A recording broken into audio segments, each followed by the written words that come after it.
Olá, salve, salve rapaziada, roqueiro brasileira, roqueira brasileira. Neto Machado por aqui, canal 20 Discos, falando sobre o melhor do rock nacional dos anos 80 e da música pop em geral. Hoje vou falar um pouquinho sobre um disco que foi um marco da metade dos anos 80 e do rock nacional em geral. O Revoluções por Minuto, da banda RPM, primeiro disco do RPM. Vou falar um pouquinho hoje da história que antecedeu esse disco e da importância dele no rock nacional dos anos 80.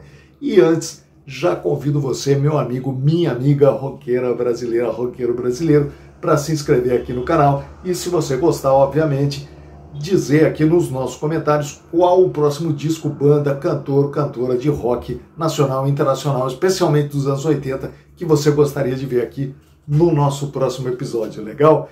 1984 para 85, o RPM lança o seu primeiro LP, esse Revoluções por Minuto. Eles começaram em 1976. Eles quem? Paulo Ricardo, contrabaixista e estudante de jornalismo, e o tecladista e já músico profissional Luiz Schiavon. Eles começaram então se reunindo em 1976. Paulo Ricardo já com algumas linhas de contrabaixo, o Schiavon especialmente ligado ali nos teclados, nos sintetizadores, né, super incrementados tecnologicamente ali na época, que ele gostava muito. Começaram a compor e ensaiar os dois no início. 1976 começou, eles passaram praticamente 3 anos se reunindo, tocando juntos, mas não rolou nenhum show e nenhuma gravação. No final desses 3 anos, o Paulo Ricardo resolveu viajar para a Europa e de lá ele se correspondia e mandava também artigos sobre shows de bandas de rock e pop da Europa e do exterior que ele ia assistir, os shows que ele ia assistir. E mandava para a revista Som 3, ele como jornalista de música, já música pop, para correspondente da revista Som 3 lá na Europa. E o Luiz Schiavon, já como músico profissional aqui no Brasil, continuou ligado ali, antenado, e mais ainda, né, se correspondendo e falando sempre com o Paulo Ricardo. Naquela época, obviamente, não havia telefone celular, mas eles se comunicavam através de cartas, ainda os e-mails, lá os primeiros e-mails, e telefone também fixo, né? Eles conseguiam, então, trocar informações e ainda muito conectados. No começo dos anos 80, o Paulo Ricardo volta para o Brasil e volta, então, a se encontrar com o seu grande amigo Luiz Schiavon, o tecladista, e começam, então, a moldar, já com essa experiência que o Paulo Ricardo trazia dos shows de rock que ele tinha assistido, de rock e de música pop que ele havia assistido na Europa ali no final dos anos 70 e começo dos anos 80, e o Luiz Schiavon mais antenado ainda, graças ao Paulo Ricardo, que trazia para eles as informações também lá da Europa sobre os teclados e os sintetizadores e a tecnologia que envolvia o piano e os teclados no começo dos anos 80. Eles começaram então a moldar este som já mais encorpado e mais direcionado para o que viria a ser o primeiro trabalho do RPM. Eles então apresentam as fitas das primeiras gravações para a Epic, a Sony Music, né? Vou até mostrar aqui para vocês, olha, o primeiro disco deles, o Revoluções por Minuto, a gravadora foi a Epic. Legal, eles apresentam, então eles gostam. No início, as gravadoras em geral achavam as letras do Paulo Ricardo, especialmente, um pouco dúbias demais, um pouco, vamos dizer assim, etéreas, poéticas demais, e que a juventude daquela época, né, o público daquela época não teria ali conexão com aquelas letras que traziam muito do mensagem política, né? Posicionamento político ali da época do Brasil e do mundo, e as questões também mais existenciais que o Paulo Ricardo colocava muito bem nas suas letras, mas que os executivos de gravadoras achavam que não ia pegar, que era uma letra muito... eram letras muito sofisticadas e muito viajandonas demais para a capacidade do público do RPM, o que se mostrou realmente uma bobeira, porque o RPM estourou de tal forma. Esse disco aqui foi lançado de 84 para 85, ele rapidamente atingiu quase 1 milhão de cópias, e o sucesso do RPM daí para frente foi avassalador. Eles não tinham ainda um baterista. Aqui quem toca bateria já é o Paulo Pagni, e o guitarrista, o grande Fernando De Luque. Olha ele aqui, o Fernando De Luque, que o Paulo Pagni, apesar de participar das gravações, não saiu nem na foto, ele não está aqui, ele era ainda que um baterista contratado. Antes, né, do início dessas gravações, o baterista do RPM era o grande Charles Gavan, que foi inicialmente do grupo Ira e depois passou para os Titãs, e ali com os Titãs fez história, né? Tá até hoje aí com os Titãs.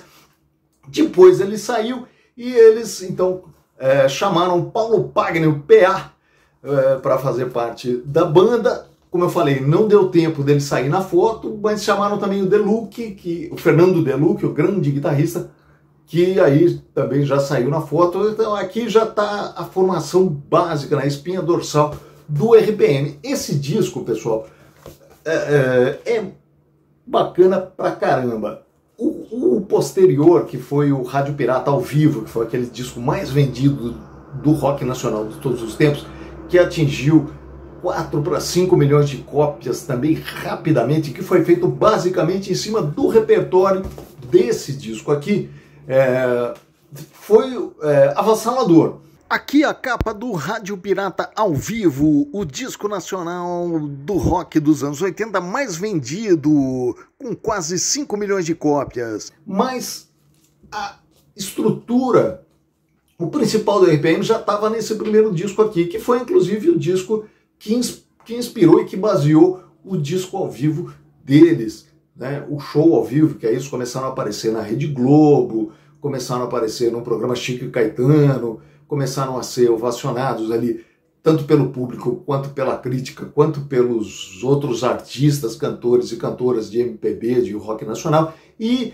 era é um disco muito bom e muito atual, é legal, eu ouvi ele inteiro novamente, é um disco que eu recomendo para você. Pega aí na sua plataforma, você que é mais jovem e ainda não ouviu, RPM, Revoluções por Minuto, o primeiro disco do RPM, que tem ali, olha, já abre o disco com Rádio Pirata, depois Olhar 43, um clássico do RPM, depois a última música do lado A, que fecha o primeiro lado, é Loiras Geladas, que foi a música que começou a levar o RPM para as rádios, e torná-los conhecidos do público. Um balanço sensacional e uma letra também muito diferente do que se ouvia na época no rock nacional. E a quinta música, que fecha o disco com o mesmo nome da banda, Revoluções por Minuto, RPM. Aliás, esse nome, pessoal, ele surgiu, né, ele teve origem da sigla RPM, que significa rotações por minuto, que são as rotações do disco de vinil na vitrola, né? Quando você coloca a vitrola para rodar, liga ali, põe o disco, põe a agulha, ele roda. Os discos, a grande maioria dos discos de vinil tem a rotação 33,5, 33,5 rotações por minuto, que significa que o prato, né, da vitrola roda numa velocidade de 33 rotações e meia a cada minuto. Inclusive, em todos os discos tem essa marquinha. Vamos ver se eu consigo mostrar aqui para vocês. Olha só ela aqui, ó, 33,5. Estão vendo? Consegue visualizar aqui, né? 33,5. No início das vitrolas antigas, né, a rotação dos LPs era de 78 rotações por minuto, ou seja, eles rodavam muito mais rápido. Depois veio as 45 rotações por minuto. Eu mesmo tenho alguns discos da minha coleção que são 45 rotações por minuto, que foram da segunda geração, e a terceira geração aí sim, ali dos anos 70, 80, 90, né, e até hoje a rotação mais mais utilizada nos discos de vinil, mais modernos, que inclui uma tecnologia melhor, são as rotações que o RPM gravou aqui, então, no 33,5 rotações por minuto. Como é que surgiu esse nome? Eles fizeram ali na época, né, que eles iam gravar esse primeiro disco aqui de 84 para 85, fizeram uma lista de alguns nomes para a banda. Não tinham ainda um nome fixo para a banda. E um desses nomes era 45 rotações por minuto, que uma amiga gostou, e eles falaram, poxa, legal, acho que esse nome vai pegar. Depois de um tempo, e com a música Revoluções por Minuto, eles tiraram o 45 e deixaram o RPM e mudaram, então, né, na verdade, aí fizeram essa adaptação do Rotações por Minuto para Revoluções por Minuto. E daí para frente foi aquele estouro que todo mundo sabe, né? O RPM foi uma das bandas mais consagradas em termos de vendagem e de sucesso de shows, na época ali de 85 para 86. Eu mesmo, Neto Machado, tive a oportunidade de assistir um show deles lá na minha cidade do interior, em Piracicaba, no grande Clube Cristóvão Colombo, um clube de esportes ali da cidade que tinha um ginásio, que tinha uma área para shows muito legal, e fui assistir então o RPM na época. Não dava para ouvir nada de tal volume que as meninas gritavam e o público histérico aclamava, principalmente Paulo Ricardo, né, que era o sex symbol da banda, e não dava para ouvir as músicas. As meninas adoravam, o Paulo Ricardo na época era o máximo da beleza masculina ali na televisão, mas era muito legal, era uma coisa meio Beatlemania, a fase que a gente ouve falar. Eu não tive oportunidade de ver os Beatles nessa fase, mas é lógico, a gente vê os vídeos, vê os filmes e ouve as músicas.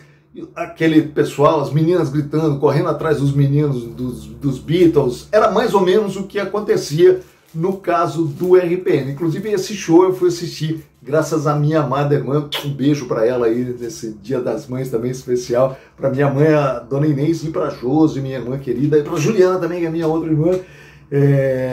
Eu fui assistir com a Josi, que era uma grande fã do Paulo Ricardo e do som do RPM. Eu também era um fã, mas só que não conseguia ouvir praticamente nada. No final do show, eu me lembro, né?